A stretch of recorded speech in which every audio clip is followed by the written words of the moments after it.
A saga de Jigoro Kano. O homem que modernizou as artes marciais ao codificar o judô. O criador do Caminho Suave. Outubro de 1860. Nos pés das montanhas de Hoku em frente à Baía de Osaka, na província de Mikaji, hoje parte da cidade de Kobe, nascia um menino que transformaria para sempre as artes marciais. Ele foi o caçula dos 5 filhos do casal Jirosaku e Sadako Kano, uma família abastada, conhecida e respeitada pela produção de sake.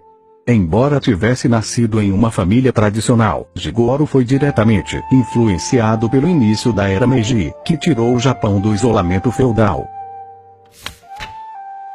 A mãe de Jigoro morreu quando ele tinha 9 anos, e então seu pai decidiu se mudar com a família para Tóquio. Rapidamente ele se transformou em um bem-sucedido empresário do ramo de importação. Convicto de que a integração com o Ocidente era o caminho do futuro, o pai de Jigoro desde cedo pôs o filho em contato com a cultura do outro lado do mundo. Jigoro foi educado nas primeiras escolas bilíngues do Japão. Mas sua origem nobre era motivo de inveja dos colegas mais velhos, que constantemente o agrediam e se aproveitavam da vantagem de serem maiores para caçoar do garoto franzino. As agressões na escola atiçaram a curiosidade do jovem Jigoro quando ele ouviu falar de Jujutsu. Um antigo samurai, que havia sido um dos membros da guarda do shogunato, contou a Jigoro sobre uma arte que permitiria a um homem vencer um oponente mais forte. A ideia perseguia os pensamentos de Jigoro, que passou a procurar um mestre de Jujutsu que estivesse disposto a ensiná-lo. A busca não foi fácil. Com o fim da era dos samurais, passou a prevalecer na sociedade japonesa um certo desprezo pelas artes marciais, consideradas ultrapassadas. Jigoro, porém, era persistente. Ele sabia que muitos dos antigos mestres haviam se tornado massagistas particulares.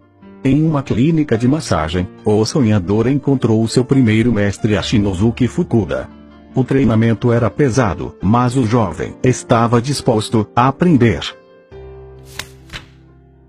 O pensamento extremamente científico de Jigoro funcionava como um atalho para dissecar cada técnica aprendida. A exata posição das mãos e pés, o ângulo de entrada correto, a distribuição do próprio peso, etc. Mas o método do mestre Fukuda tinha características opostas a esse comportamento tranquilo e detalhista. Diante das perguntas do inquieto pupilo, ele logo perdia a paciência e decidia mostrar a técnica com as próprias mãos. Jigoro tinha um parceiro constante nos treinos. Kanekishi Fukushima. Um touro, de tão forte, 30 quilos, mais pesado que ele, porém fraco tecnicamente.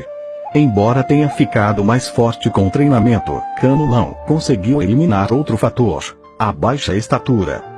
Tinha menos de 1,60 m, o que sempre lhe dificultava a vida ao enfrentar oponentes mais altos. A mente inquieta de Jigoro foi em busca de respostas que a sua compleição não lhe proporcionava. Ele passou a frequentar uma biblioteca para estudar manuais de anatomia e livros de luta livre trazidos do Ocidente.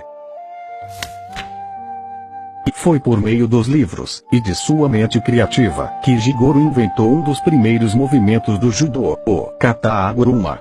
Com um movimento de rotação dos ombros, ele intuía ser capaz de derrubar o gigante Fukushima. Funcionou. O impacto da queda do lutador de quase 100 quilos fez com que as paredes do dojo tremessem. O baixinho Jigoro tornou-se o principal discípulo do mestre Fukuda. Depois da morte do sensei, em 1879, a esposa dele deu a Jigoro os pergaminhos com todas as instruções e os segredos da técnica do marido. O presente despertou ainda mais a curiosidade de Jigoro, à época com apenas 19 anos. Ele passou a bater, de porta em porta, de dojo em dojo, em busca dos segredos de cada escola. Os mestres do passado deixaram instruções sobre a forma ideal de vencer. ¿Qué tipo de conselho? Eles legaram sobre a forma correta de treinar. Jigoro reuniu quase uma centena de pergaminhos, não apenas sobre Jujutsu, mas também sobre luta de espadas, tiro com arco, hipismo, sumo, e diversas outras artes marciais. Ou seja, o judô não foi uma invenção de Jigoro, mas sim a destilação do conhecimento já existente. Um de seus escritos era constantemente usado por Jigoro para explicar o segredo de sua técnica. Era a história de duas árvores, um salgueiro e um pinheiro, sob uma forte nevasca. Enquanto os galhos do pinheiro permaneciam rígidos, os do salgueiro iam cedendo conforme a neve se acumulava sob eles. Por fim, os galhos do pinheiro não resistiam ao peso da neve e se partiam. O salgueiro dobrava-se conforme a carga aumentava. Derretida a neve, os galhos voltavam à forma original. Jigoro descobriu, maravilhado, que para vencer a força bruta não se pode responder com intensidade maior ou igual, é preciso compensá-la. Se meu oponente puxa, eu empurro, se ele empurra, eu puxo. A esse princípio de compensação, Jigoro deu o nome de Judô, o caminho suave, em japonês. Sua filosofia de luta baseava-se em dois conceitos básicos: Seiryoku Zendo, esforço concentrado, máxima eficiência, e Jita Kyoei, benefício e bem-estar mútuos. Ansioso por compartilhar os conhecimentos adquiridos, Jigoro abriu, em junho de 1882, o Nihon Den Kodokan Judô, Instituto para a Transmissão do Judô Japonês, conhecido internacionalmente como Kodokan. O local tornou-se o berço do esporte no mundo.